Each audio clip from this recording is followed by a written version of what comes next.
Balamusizaako bassebo ne bannyabo. Balamusizaako bassebo ne bannyabo. Nsanyusa okubalaba. Mwebale kuwulira mulanga gwaffe, kukoola kwaffe ne mujja mu bungi. Nze bino sibirabangako, sibanga bannamawulire bangi we bati. So neesiimye nnyo okulaba nti nammwe muntegeera ate ekyenkola mukyagala. So mwebale nnyo nnyo buli omu afunye obudde n'ajja. Mwebale tusabira olunaku mulindwa lutuuse era lugenda kubeerayo Friday eno. Friday eno tuzze tugyetegekera mpola mpola mu ngeri yaffe ntonotono naye ng'ate ekisinga okutiisa nti abamu mubadde mubira nti binene. So tukoze rehearsals zaffe, we are very ready. Tugenda kuba tukolagana ne Solid Band. Mwebale nnyo Solid Band, you've been doing a very good job. So we are very ready. Era nsuubira nammwe mugenda kunyumirwa ku olwo. So mbakunga mwenna bannayuganda mujje tunyumirwe, mujje muwagire Martha Mukisa, mujje Martha Mukisa naye aleme kuswala nze nkaaba mangu. So mujje saagala kukaaba. So mwebale nnyo, njagala okusooka okwebaza mukyala Mavis nga naye wagambye nti bwe bampita ntuukira mu budde ne mukyala Mavis, Mama Cola Tunes wakabi era mwena abavubuka. Mama Cola Tunes ye mama waffe wekituuka ku Cola Tunes. So yes, MTN era nyongera okubajjukiza nti kodi yange eri *170*49#. Yes, so ogikozeseyo kodi yange n'owuliriza music wange mpozi birabo kyebirala ebiri okwo oba okozesa gwoteekamu kodi ya Martha Mukisa ebirabo mwebiri ng'ofuna ekirabo kyo. So mwebale nnyo, thank you to MTN mwebale nnyo kubanga omuwala omuto nga nze okubeera nga nnina na brand ennene. Abantu abamu mbawulira bagamba Martha Mukisa tasobola what? Now let me tell you what, it's not easy for a big brand to see something in you. So weba kirabye nti waliwo ekintu ky'osobola kitegeeza nsobola. So naawe osobola gwali eyo, so teweetiirira, just keep on working. Neeyongera ate okwebaza Haji Keti Events, njebaza nnyo yeebale nayo okukkiririza mu Martha Mukisa ate ne nnyongera n'okusaasira Haji. Tulabe ekinaabirawo, tuyinza okuhavinga Haji on that day oba tuyinza obutamufuna naye nga nyongera okumusaasira ate ne Mukama yongera okumugumya. Ne nnyongera okwebaza Black Magic Entertainment. Banaye Black Magic Entertainment mujiwe ku bugalo nkimanyi muli ku kamera naye. Yes, Black Magic Entertainment ye yansayininga nga 2020 yali atandika oyo COVID najja. Mbabuulira bane bantu mweze nali essuubi nga sikyalina. Naye from that day I've had fathers, brothers, friends that have helped me go through byonna bye mulaba byempitamu.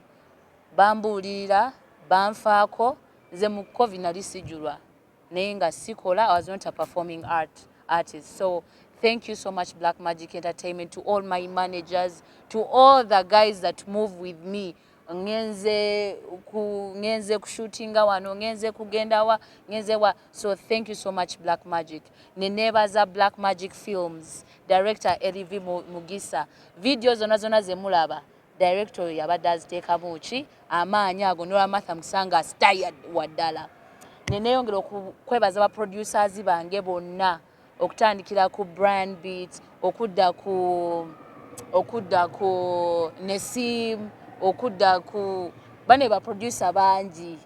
Waliwo omulala gwe mujjukirako? Shark on the Beat, Stain, banaye ba producer bangi. So thank you so much. Gwe woba omanyi nti Martha Mukisa wamuteekako wofunye womutereddeko your creativity, your art. Victor yo. Webale nnyo Victor yo. So ngenda okwongera okwebaza abazadde bange. Nalibadde siri wano singa abazadde bange tebantika ku nsi eno. Ate abazadde abo beba modern parents. Abazadde abo bandeka nkole ki kyenjagala kyempulira ku mutima. So mommy and daddy, thank you so much. Ba siblings bange mwebale nnyo kunfaako. Abantu abo babera mu groups zange bayita abantu bakunga abantu, but they have other stuff to do. So thank you so much. Ndooza ngenda kweyongera okwebaza ba sponsors bange abantaddemu omusimbi. Eno event banaye tuli mu buwumbi na buwumbi bwa sente. Obadde olowooza kisebo? Je tuli kwano tetuli mu kusaaga. So ngenda kweyongera okwebaza ba sponsors bange. Ngenda kutandika ne Jude Color Solutions. Thank you so much. MTN Momo mwebale nnyo. Galaxy FM Zina mwebale nnyo. Kagwirawo Sports Betting mwebale nnyo. KBS TV mwebale nnyo. Sanyuka TV, thank you so much. Longwood Spare Parts mwebale nnyo. Black Magic Entertainment, thank you so much. Afro Mobile, thank you so much. And above all, Ketty Events mwebale nnyo. DJ Nimrod, webale kukkiriza omulimu guno gwe tukuwadde. Sebo omulimu guno tewayise yadde mukakunguta. Twalabidde ddala nti omuntu asobola okukola ogwo omuntu agenda kubeera gwe. So webale nnyo kukkiriza n'ogamba I'm going to be there for Martha Mukisa. And not only that, I know people are not seeing it, but me every time I see something controversial about DJ Nimrod, either I find him or I call him like, hey, chiwayogeddeko kituufu. I know people are not going to accept it, but you're doing the right. This is the direction we need to take. So thank you so much. Banai, nina kyendeseeyo munzukizeko nange ndi muntu. Nyongera muwana. Tuyanza ka size sebo. Ka size katukolera. Aha. Kakati okubasembyayo bannaye kabadde kakodyo. Kimanyi nasose ne mbatandisa wali naye era kati basembyeyo mu kakodyo.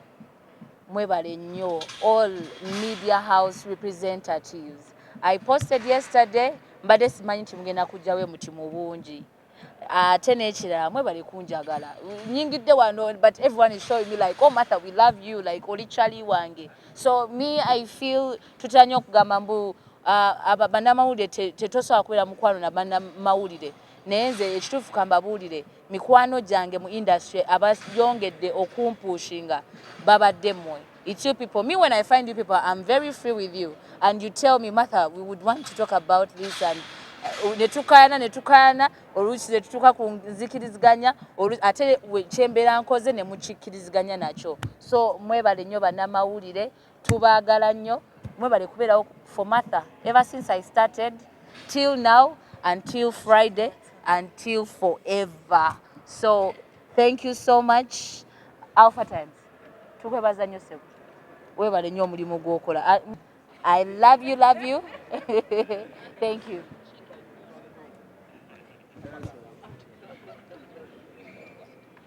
Okay. Before I forget, okuyingira ordinary tickets za mitwalo 2. VIP tickets za mitwalo 3. Tables zikyaliwoko akakadde kamu. Jangu onyumirwe, jangu weyagalire mu nsi yo.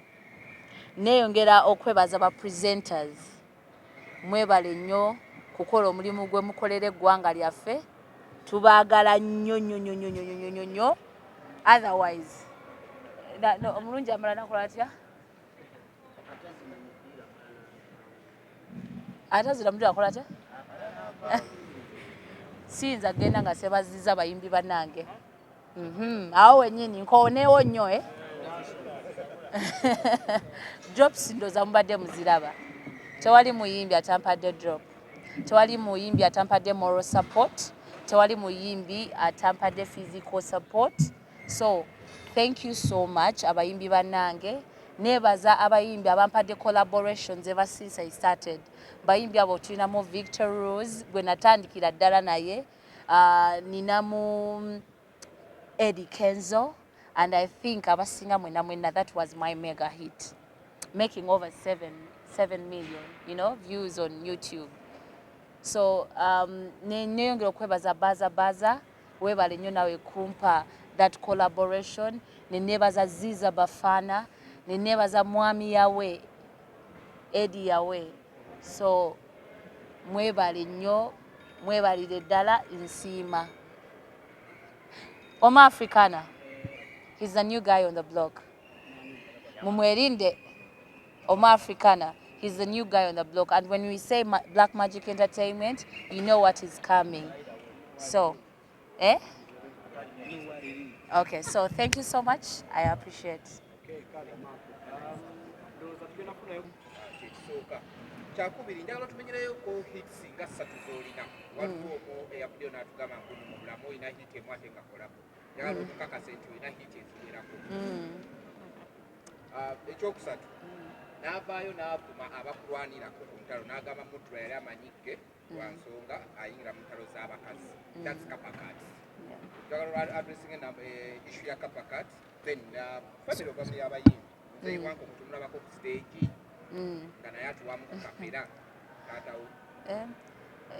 kati ensonga eyo muzeeyi wangu kate mukutte bubi nnyo kubanga nga wawulidde Nimrod agamba omimbi oba tolina hit nga tolina hit olina kuyimba ki mangu ate muzeeyi wangu tanasasula akeera so kimukutte bubi nti time gyanayagala okuyimbira amajja kuba takyasobola kukola ki kutuwaamu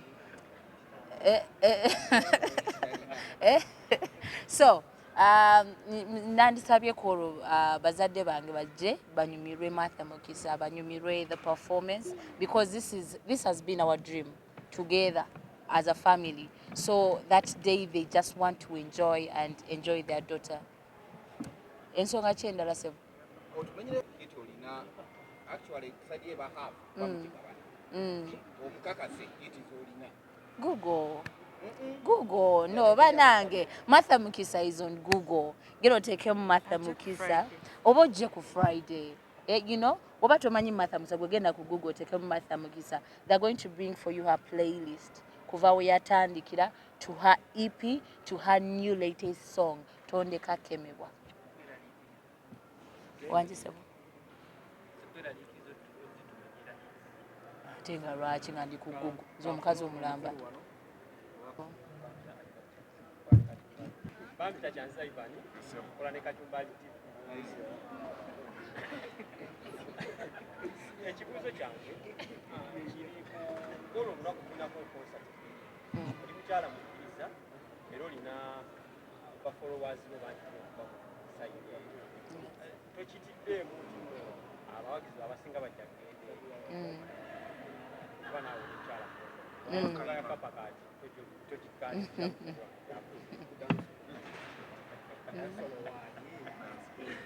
Wanji sebo.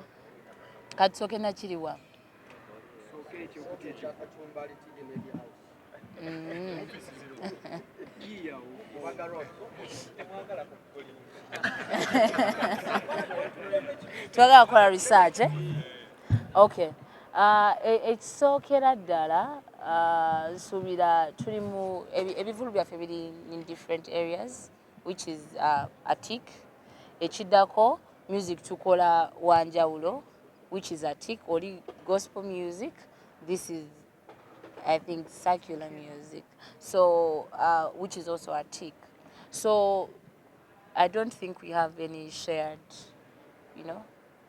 Okujjako okuba nti abantu bagenda kwagala nnyo ate okujja mu Sisaaga concert kuba kati ate nze ndi muntu mukkiriza, njagala Katonda, mwebaza, so ate ayinza okubasindika ate ne bajja naye neeri tubasabira mikisa myereere, all of us tubeere nga having a very good concert. Okay. Yeah.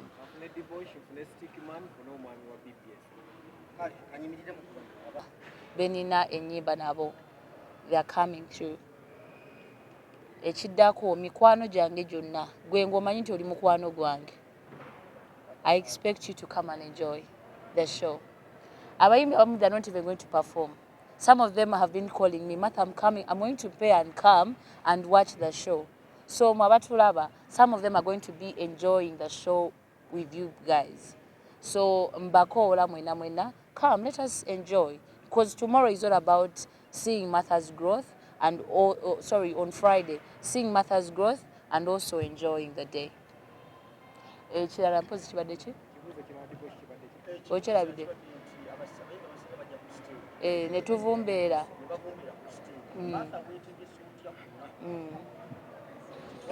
Yeah.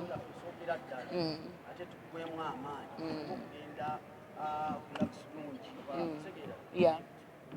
I'll do my best. I'm going to do my best. I'm going to try to give you a chentegese my creativity. Otherwise, munsabire.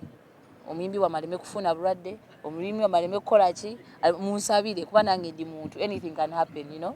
So pray for me, but what I can tell you is we're going to have the best from Martha Mukisa. Webale kusiima se. Sticky man. Okay. Madam Sanje Banyama Nasibo. Just stick man Sudan is right. Ekisooka kya byonna wiyanga wiya bwe ziwera ssaawa emu totawaana. Ekyo kyo njagala kiba konfamingira. Tuyina media houses nyingi, radios and TVs. Bw'oba omanyi oluyimba lwo teruzannyangako ku radio yonna oba TV yonna, ogwamu ssaawa 8 paka ssaawa emu. Ekirala, waliwo abantu abamu abalina heat naye nga muli shabe. Yes, weebali bangi nnyo. Teri kugira mu kasirivuleesi ko nga kafaanana bubi, engatta erina okuba nga enyirira. Tulina stage ya kabi, okitegeera. Tulina stage ya kabi. Smartness kintu kikulu. Olina kumatchinga almost Martha Mukisa. You can't match her, but at least olina kuba nga matchinga somehow somewhere. Okitegeera. Nudity. Tulina sponsors. Ffenna ba sponsor tuli bakabi. Products zaffe ziri presentable mu community yaffe. Tokkirizibwa kujja ate n'otandika ng'oli almost half nude or nude on stage. Tetugenda kukkiriza. Oyo muleke. Tali invited. So, nudity, smartness is a must ku stage. Ne oba olina heat, ne oba nga gwani, olina okubeera making sure akagato ko kanyirira, toyambadde vest kutulaga nkwawa nga ngenda kuwunyako. Okitegeera, teri kujja ku stage kutuswaza. Okitegeera, tulina abantu banene, MTN, Galaxy. We can't start shaming our sponsors. Okitegeera. Secondly, notandika okunyigira abaana ku stage. Those things are really not allowed on this. We are promoting smartness. Omuyimbi waffe wa kabi, alina collabo za kabi, show ya kabi. Waliwo abayimbi eyo nga ayimbidde n'okusinga Martha Mukisa naye nga takolangako concert. Okitegeera, so we must applaud Martha standing up nagamba no, now is the time to do a concert, so we cannot shame her. Okitegeera, kansubire nkwano kudde bulungi. Yes. Nukule ekibuuzo kya Kapa kati. Ekisooka kya byonna bw'oba tokolangako concert, tokkirizibwa kulumba muntu agenda okukola concert oba yali akozeeko concert. Okitegeera? Secondly, twagala nnyo ebibuuzo ebikwata ku show ya Sisaaga concert. So, alina ebibuuzo ebitakwata ku Sisaaga concert. After Sisaaga, tunoonye tujja kubuulira answer zaffe ku bikwata ku industry. Okitegeera? So, n'olwekyo bw'oba tokolangako concert, saagala oyanukule oba olumbe omuntu yali akoze concert alina hits, alina ekitambula. It doesn't make sense. So, n'olwekyo simanyi oba naamukkiriza n'okuyimba bw'anaabazze. Because kati love those who love you. Okitegeera, appreciate those who appreciate you. If somebody has not talked about you, why should you start a war on somebody atakulinako? Tulina concert yaffe, tulina okurehearsinga, rehearsals zawedde to preparingira show. So n'olwekyo tetujja kwogera ku muyimbi yenna oba muyimbi yenna atulumba. Questions zibeere ku Sisaaga concert n'ekigenda mu maaso. Weewaawo. Kiki? Tugenda kikolako enkuba tugenda ekirungi mu Freedom City eri roofed, so okutuuka wano munda tuli safe. Wabweru bw'aba alina contact y'omuntu yenna asobola okukwasaganya enkuba gituwe tukimalirize nakyo. Tugenda kuyuza muntu yenna. Nkiddamu tetugenda kuyuza muntu yenna, ffe tuzze kuyimba. Ayagala otwataakinga oba ayagala bata atuwandikire ebbaluwa tuli under a management. Okitegeera? Akwate management ye, ewandikire management yaffe, awo tukwatagane. Right now tuli ku Sisaaga concert. Okay. Any other question? Ebibuuzo nga bibiri ebisembayo